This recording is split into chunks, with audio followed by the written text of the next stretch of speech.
ನೂತನ ಸಚಿವರ ಪಟ್ಟಿ ಬಿಡುಗಡೆ ಆಗ್ತಿದ್ದಂಗೆ ಲೋಕಭವನದ ಮುಂಭಾಗದಲ್ಲಿ ಪ್ರಮಾಣ ವಚನಕ್ಕೆ ಬೇಕಾದಂತಹ ಒಂದು ಸಿದ್ಧತೆಯನ್ನು ಕೂಡ ಮಾಡಿಕೊಳ್ಳಲಾಗ್ತಿರುವಂಥದ್ದು. ಈಗಾಗಲೇ ಕಾಂಗ್ರೆಸ್ ತನ್ನ 20 ಜನ ನೂತನ ಸಚಿವರ ಹೆಸರನ್ನು ಕೂಡ ಪ್ರಕಟ ಮಾಡಿದೆ. ಹೀಗಾಗಿ 4 ಗಂಟೆಗೆ ಈ ಒಂದು ಲೋಕಭವನದ ಒಳಭಾಗದಲ್ಲಿರುವಂತಹ ಗಾಜಿನ ಸಭಾಂಗಣದಲ್ಲಿ ಒಂದು ಪ್ರಮಾಣ ವಚನ ಸ್ವೀಕಾರ ಕಾರ್ಯಕ್ರಮವನ್ನು ಹಮ್ಮಿಕೊಳ್ಳಲಾಗ್ತಾ ಇದೆ. ಈಗಾಗಲೇ ಪೊಲೀಸ್ ಹಿರಿಯ ಅಧಿಕಾರಿಗಳೆಲ್ಲರೂ ಕೂಡ ಲೋಕಭವನದ ಮುಂಭಾಗದಲ್ಲಿ ಬಂದು ಬೇಕಾದಂತಹ ಭದ್ರತೆಗೆ ಬೇಕಾದಂತಹ ವ್ಯವಸ್ಥೆಯನ್ನು ಕೂಡ ಮಾಡಿಕೊಳ್ಳಲಾಗಿದೆ.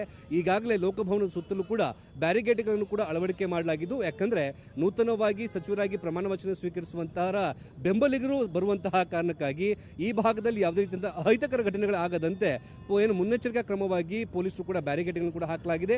ಬೇಕಾದಂತಹ ಸಿಬ್ಬಂದಿಗಳು ಕೂಡ ಈಗಾಗಲೇ ಕರೆಸಿಕೊಳ್ಳುವಂತಹ ನಾವು ನೋಡ್ತಾ ಇದ್ದೀವಿ. ಯಾಕಂದರೆ ಸಚಿವ ಸಂಪುಟ ಯಾವಾಗಾದರೂ ವಿಸ್ತರಣೆ ಆಗಬಹುದು ಅನ್ನೋ ಒಂದು ವಿಚಾರ ಇತ್ತು. ಹೀಗಾಗಿ ಪೊಲೀಸರು ಕೂಡ ಪ್ಲಾನ್ ಬಿ ಮಾಡಿಕೊಂಡಿದ್ರು. ಯಾವಾಗ ಬೇಕಾದರೂ ಕೂಡ ಪಟ್ಟಿ ಹೊರಗಡೆ ಬರುತ್ತೆ, ಆಗ ಬೇಕಾದಂತಹ ಭದ್ರತೆಗಳನ್ನು ತಕ್ಷಣಕ್ಕೆ ಮಾಡಿಕೊಳ್ಳಬೇಕಾದಂತಹ ಒಂದು ಅನಿವಾರ್ಯತೆ ನಿರ್ಮಾಣವಾಗಿತ್ತು. ಇದೀಗ ಪೊಲೀಸರು ಕೂಡ ಕಂಪ್ಲೀಟ್ ಆಗಿ ಬ್ಯಾರಿಗೇಡ್ಗಳನ್ನು ಹಾಕಿಕೊಳ್ಳಲಾಗಿದೆ.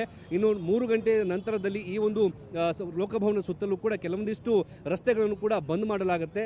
ವಾಹನ ಸಂಚಾರವನ್ನು ಕೂಡ ಕಂಪ್ಲೀಟ್ ಆಗಿ ನಿಷೇಧಿಸಲಾಗುತ್ತೆ. ಹೀಗಾಗಿ ಸಂಚಾರ ಪೊಲೀಸರು ಮತ್ತು ಲಾ ಅಂಡ್ ಆರ್ಡರ್ ಪೊಲೀಸ್ ಎರಡರೂ ಕೂಡ ಪೂರ್ವ ಸಿದ್ಧತೆ ಕೂಡ ಮಾಡಿಕೊಳ್ಳಲಾಗ್ತಾ ಇರುವಂಥದ್ದು. ಸ್ವತಃ ಪೊಲೀಸ್ ಹಿರಿಯ ಅಧಿಕಾರಿಗಳು ಕೂಡ ಸ್ಥಳಕ್ಕೆ ಬಂದು ಬೇಕಾದಂತಹ ಪೂರ್ವ ಸಿದ್ಧತೆಯನ್ನು ಕೂಡ ಮಾಡಿಕೊಡ್ತಿದ್ದಾರೆ. ಕ್ಯಾಮರಾ ಪರ್ಸನ್ ವಿನೋದ್ ಶೆಟ್ಟಿ ಜೊತೆಗೆ ಮುತ್ತಪ್ಪ, ಏಷ್ಯನ್ ಸುವರ್ಣ ನ್ಯೂಸ್, ಬೆಂಗಳೂರು.